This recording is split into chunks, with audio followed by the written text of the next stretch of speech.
अस्सलाम वालेकुम। आज की वीडियो में हम नीश डिमांड एंड लिस्टिंग स्टेबिलिटी को डिस्कस करेंगे कि हम नीश की डिमांड को या एक कंसिस्टेंट डिमांड वाली नीश को कैसे जज कर सकते हैं और ये कैसे आइडिया ले सकते हैं कि ये नीश जो है वो वो एक कंसिस्टेंट और एक सॉलिड और डीप नीश है लॉन्चिंग के लिए।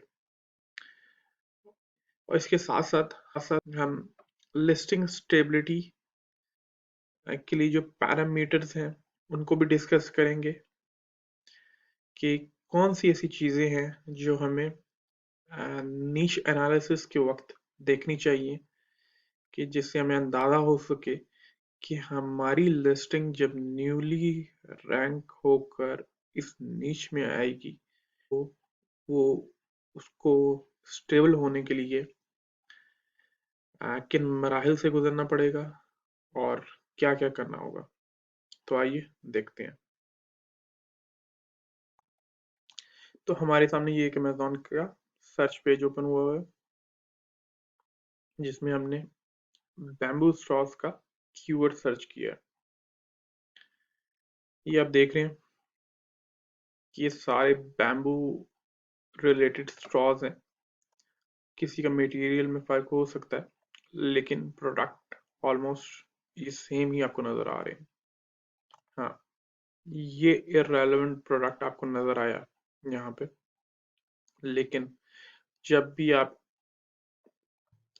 प्रोडक्ट लॉन्च कर रहे होंगे तो आप इस प्रोडक्ट को या इस तरह की लिस्टिंग को इतनी अहमियत नहीं देंगे क्योंकि ये हाईली रेलेवेंट कंपैटिटर नहीं ही होगा आपका, क्योंकि जो बायर लैंड कर रहा है बैम्बू लिख के प्रॉबेबली वो उसका बाइंग इंटेंट बैम्बू स्ट्रॉस के लिए है, ना कि स्टेनलेस स्ट्रॉस के लिए। हाँ, हो सकता है कि वो आकर यहाँ पे कन्वर्ट हो जाए कि लिस्टिंग को देखते हुए या दूसरे फैक्टर्स को देखते हुए, इसकी हीरो इमेज को देखते हुए, लेकिन प्रॉबेबली इसका कन्वर्जन रेट जो है वो अगर इसका सोशल प्रूफ मैचअप कर दिया जाए यहाँ पे जो इस नीश में लिस्टिंग्स बैठी हुई हैं तो प्रॉबेबली उसका इस कीवर्ड पे कन्वर्जन रेट भी इन सबसे कम होगा, क्योंकि बाइंग इंटेंट जो बेसिकली है वो बैम्बू स्ट्रॉस की तरफ है, ना कि स्टेनलेस स्ट्रॉस की तरफ। तो हम कैसे अंदाजा लगा सकते हैं कि ये जो नीच है ये एक डीप नीच है और एक कंसिस्टेंट और हमें सेल्स या कंसिस्टेंट डिमांड दे सकती है। जैसे हमने पहले पिछली वीडियो में डिस्कस किया था कि हम तो सबसे पहले कीवर्ड को कीवर्ड के हिस्टोरिकल डाटा को देखते हैं कि कितना कंसिस्टेंटली उसका सर्च वॉल्यूम जा रहा है, क्या डिसेंट सर्च वॉल्यूम है या नहीं है।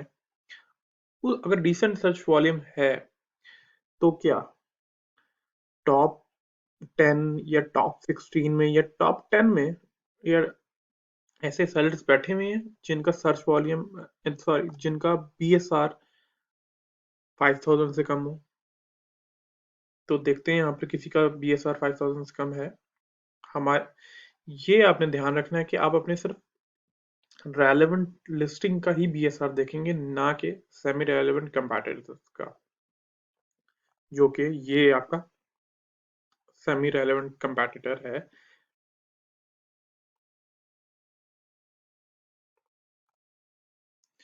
यहाँ पे आपकी टारगेटेड प्रोडक्ट का किसी का भी एक मुनासिब BSR नजर नहीं आ रहा। तो ये यही चीज रिफ्लेक्ट कर रही है कि इसका बाइंग ट्रेंड बहुत कम है। तो यानी इस तरह के प्रोडक्ट का जो है वो सर्च वॉल्यूम भी कम ही होगा। लेकिन अक्सर ऐसा होता है कि आपका सर्च वॉल्यूम भी मुनासिब होता है, लेकिन कंपटीशन की वजह से मंथली सेल्स इतनी स्प्रेड हो जाती है कि बीएसआर किसी का भी अच्छा नहीं रहता। तो उस सूरत में हम ये एनालिसिस करते हैं सर्च वॉल्यूम को एनालाइज करने के बाद कि 2 या 3 प्रोडक्ट्स या लिस्टिंग ऐसी होनी चाहिए जिनका जो है बीएसआर 3000 के से कम हो या उसके अराउंड हो। तो यहाँ पे तो कोई भी नजर नहीं आ रहा। इन केस हम एज्यूम कर लेते हैं कि ये लिस्टिंग है जिसका सर्च वॉल्यूम 3000 है इस वक्त। तो लेकिन ये भी तो हो सकता है कि इस वक्त इस पे सीजनल इफेक्ट आया हो या कीवर्ड या इस वक्त इस पे कोविड हाइक आई हो। एक चीज तो कोविड हाइक का अंदाजा तो आपको जो है वो आपके कीवर्ड ग्राफ से भी अंदाजा हो जाएगा। दूसरा आप क्या कर सकते हैं, आप जाएंगे इसकी लिस्टिंग पे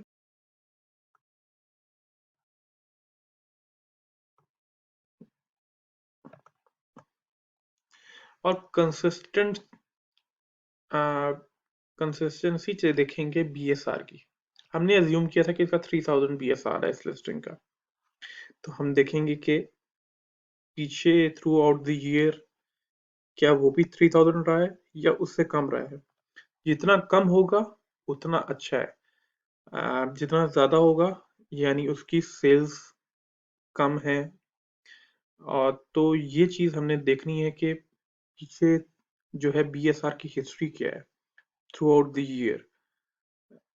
तो अगर उसकी through out the year consistency अच्छी है यानी वो 3000 से नीचे रहा है और वो अ, उसका बीएसआर जो है अभी रिसेंटली इफेक्ट नहीं हुआ, तो यानी वो एक अपनी कंसिस्टेंसी के साथ वो लिस्टिंग कन्वर्ट हो रही है और सेल वेलोसिटी ला रही है, जिसकी वजह से इसका बीएसआर मेंटेन हो रहा है।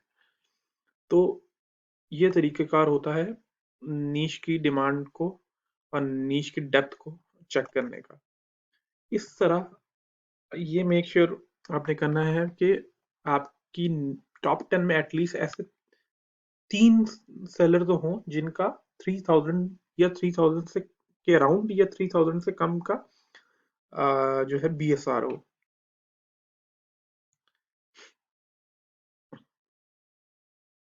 दूसरा पॉइंट ये था हमारा कि हम लिस्टिंग स्टेबिलिटी को कैसे देखेंगे। लिस्टिंग स्टेबिलिटी को देखने के लिए आपने अपने टॉप 10 जो है लिस्टिंग्स को देखना होता है, अपने कंपेटिटर्स को देखना होता है कि वो क्या कर रहे हैं। तो हम यही कंसिडर करेंगे कि आप देख रहे हैं कि जो है ये लिस्टिंग है, इसका 258 रिव्यूज है। ये जो है पैक ऑफ 6 बेच रही है विद केस 7.95 का। और इसको देखें आप, ये बेच रहे हैं पैक ऑफ 12 8.99 का।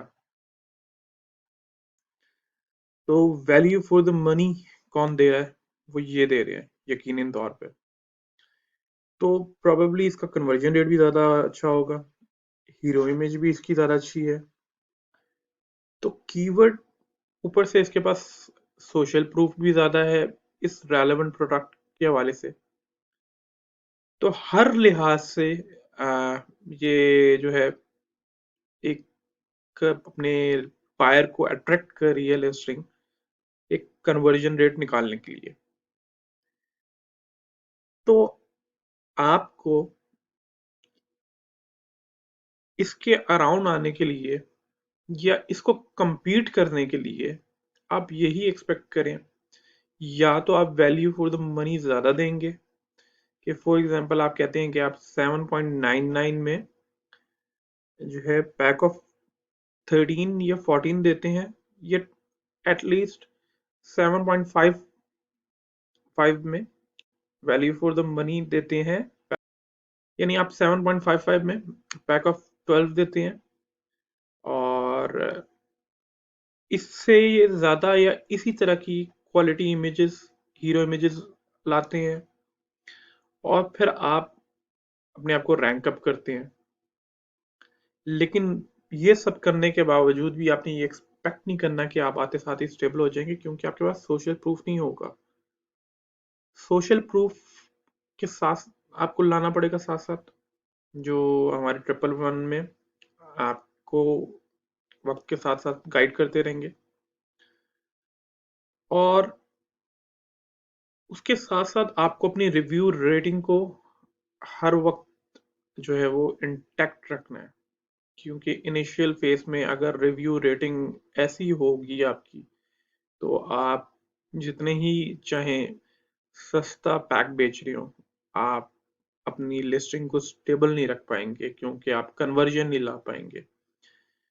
ये कुछ अरसे बाद आप इस कीवर्ड पे आएंगे तो आपको ये लिस्टिंग, उम्मीद है, ये ना यहाँ पे नजर नहीं आएगी, क्योंकि इसकी बहुत सारी वजूहत हैं। बैड रिव्यू रेटिंग,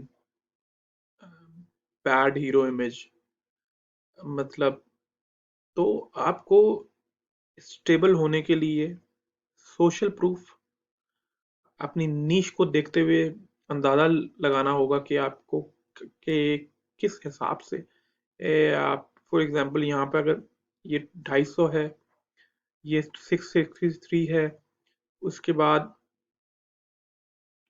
जो सेलर है ये नॉन रेलेवेंट है, इसको कंसिडर नहीं करेंगे, उसके बाद फिर 2 है, उसके बाद 120 है, तो आप ये एक्सपेक्ट करें कि आपको इस पोजीशन पे आने के लिए एटलीस्ट 100 के अराउंड या 100 प्लस रिव्यूज चाहिए होंगे, जहां जब जाके आप अपने आप को यहाँ पे स्टेबल कर पाएं। और उस पे भी सिर्फ रिव्यूज पे आप नहीं रहेंगे, आपकी इमेज बहुत टॉप नॉच होनी चाहिए, आपका पैक साइज बहुत वेल ऑप्टिमाइज्ड होना चाहिए, जिसको 222 में देखा जाता है, और आपका लिस्टिंग बहुत टॉप नॉच होनी चाहिए। आपकी टाइटल से लेके आपके कंटेंट से लेकर आपकी ईबीसी, हर चीज, तब जाके एक वेल ऑर्गेनाइज्ड पैकेज तैयार होता है, जिसको हम डिटेल रेडी लिस्टिंग कहते हैं। और ये सारी चीजें मिलके आपकी लिस्टिंग की स्टेबिलिटी में किरदार अदा करती हैं। तो आज के लिए इतना ही। उम्मीद है आप लोगों को कुछ ना कुछ, आप लोगों को एक रहनुमाई मिलेगी कि आपने कैसे प्रोडक्ट या नीच एनालिसिस करना है, और कैसे लिस्टिंग स्टेबिलिटी एनालिसिस करना है, ताकि आपकी अपकमिंग लॉन्च या फ्यूचर लॉन्च में आपको मदद मिल सके। बहुत शुक्रिया। अल्लाह हाफिज।